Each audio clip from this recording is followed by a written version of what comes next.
दोस्तों लखनऊ के इकाना स्टेडियम में एलएसजी और सीएसके के बीच बहुत ही बढ़िया मैच खेला गया। पूरे मैच के बारे में हम आपको इस हाइलाइट्स में बताएंगे। बस आप हमारे चैनल को सब्सक्राइब कर लें और फेसबुक पेज को फॉलो कर लें। सीएसके ने टॉस जीत के बॉलिंग करी और पहले ही ओवर में मार्कम का विकेट खलील अहमद ने निकाल लिया। राहुल त्रिपाठी ने शानदार कैच पकड़ा और 6 रन बना के मार्कम लौट जाते हैं। इसके बाद आते हैं सबसे खतरनाक बैट्समैन निकोलस पूरन, लेकिन वो भी इस बार कुछ ज्यादा खेल कर नहीं पाए। 2 चौके लगाते भी हैं पूरन, लेकिन चौथे ओवर में बॉल पैड पे लगने से कंबोज अपील करते हैं, अंपायर नॉट आउट दे देते हैं, लेकिन धोनी उसका डीआरएस जरूर ले लेते हैं क्योंकि धोनी तो पहले से ही कॉन्फिडेंट थे कि पूरन आउट हो चुके हैं और वही हुआ। डीआरएस में निकोलस पूरन क्लीन आउट होते हैं और सिर्फ 8 रन बना के वापस लौट जाते हैं। इसके बाद पंत क्रीज पे आते हैं और मार्श और पंत के बीच में एक अच्छी पार्टनरशिप देखने के लिए मिलती है। एक तरफ मार्श की तरफ से काफी छक्के देखने के लिए मिल रहे थे और उधर दूसरी तरफ पंत भी काफी अच्छे से शॉट्स को कनेक्ट कर रहे थे और लग रहा था कि आज इनका बल्ला चलेगा। 9th ओवर तक दोनों मिलकर 68 रन बना लेते हैं। फिर 10वें ओवर में जडेजा की बॉल पे मार्श क्लीन बोल्ड हो जाते हैं और 30 रन बना के लौट जाते हैं। दोस्तों गेम यहाँ से थोड़ी बदल जाती है क्योंकि आज लखनऊ की टीम के बैट्समैन खास करके उतना ज्यादा दम नहीं दिखा रहे थे। इंटेंट नहीं दिख रहा था बैट्समैन के अंदर ज्यादा अच्छे से परफॉर्म करने का, क्योंकि बडोनी आते हैं, वो 2 छक्के लगाते हैं, 1 चौका भी लगाते हैं, लेकिन फिर वो 2 बार आउट होते होते बचते हैं। पहली बार में पथिराना की बॉल पे थर्ड मैन पे उनका कैच तो लिया जाता है, लेकिन बॉल की हाइट थोड़ी सी ज्यादा होती है। रिव्यू लेने के बाद तो वो बॉल को नो बॉल दे दिया जाता है और वो नॉट आउट हो जाते हैं। उसके बाद जडेजा की बॉल पर वो एलबीडब्ल्यू आउट हो जाते हैं, अंपायर उनको आउट दे देते हैं, लेकिन फिर रिव्यू लेने के बाद पता लगता है कि उनका ग्लव लग गया है, जिसकी वजह से वो फिर से नॉट आउट हो जाते हैं। चौथी बॉल पे वो अपना विकेट दे बैठते हैं और धोनी उनको स्टंप कर देते हैं। दोस्तों यही नहीं, आज लग रहा था कि पंत भी अपने ही लिए खेल रहे हैं क्योंकि उनका खुद का स्ट्राइक रेट 100 से 150 के ही बीच में था। 42 बॉलों में वो अपनी 50 पूरी करते हैं, लेकिन आज लखनऊ की टीम के बैट्समैन की तरफ से वो इंटेंट नहीं दिख रहा था जो पहले वाले मैचेस में दिखा था। 19वें ओवर में ऋषभ पंत का एक कैच छूटता तो है, लेकिन उसके बावजूद भी ऋषभ पंत मार नहीं पाते। दोस्तों सही बताएं तो इस मैच में धोनी का जादू ही देखने के लिए मिला। 20वें ओवर की पहली बॉल पे अब्दुल समाद को धोनी जिस तरीके से रन आउट करते हैं वो देखने लायक था, क्योंकि वो बॉल वो दूसरी छोर से नॉन स्ट्राइकर एंड की तरफ फेंकते हैं, वो भी अंडर हैंड और बिल्कुल क्लीन डायरेक्ट हिट होता है। ये एक बहुत ही एफर्टलेस रन आउट वो कर देते हैं। इसके बाद वो ऋषभ पंत का कैच आउट भी पकड़ते हैं और ऋषभ पंत कैच होने के पहले ही वहां से निकलते बनते हैं, क्योंकि उनको भी पता होता है कि धोनी उनका कैच ले लेंगे। लखनऊ की टीम सिर्फ 166 रन बना पाती है।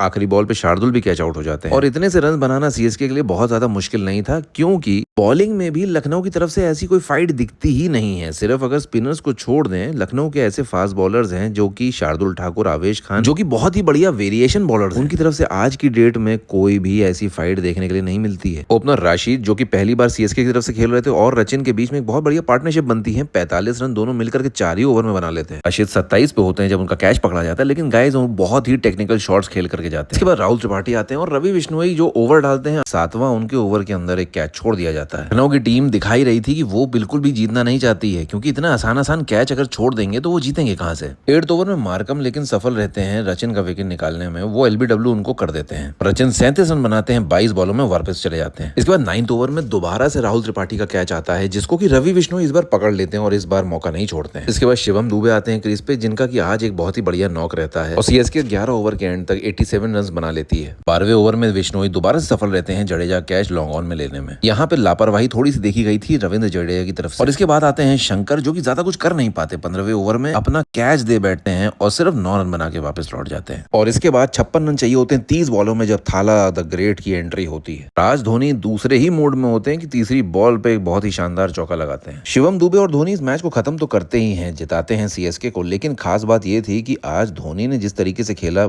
उसी रंग और उसी अंदाज में जिस तरीके से वो 10 साल पहले खेलते थे। 8 बॉलों के अंदर 20 रन बना भी लेते हैं, लेकिन शार्दुल ठाकुर इतनी खराब बॉलिंग डालते हैं, कभी फुल टॉस डालते हैं, कभी नो बॉल करते हैं, कभी वाइड डालते हैं। और यही नहीं, जब 7 बॉलें बची होती 9 रन चाहिए होते हैं, धोनी का कैच फिर छूट जाता है और आखिरी ओवर में दुबे एक शानदार चौका लगा करके इस मैच को जिता देते हैं और 43 रन बनाते हैं और 5 विकेट से चेन्नई को जीत मिलती है।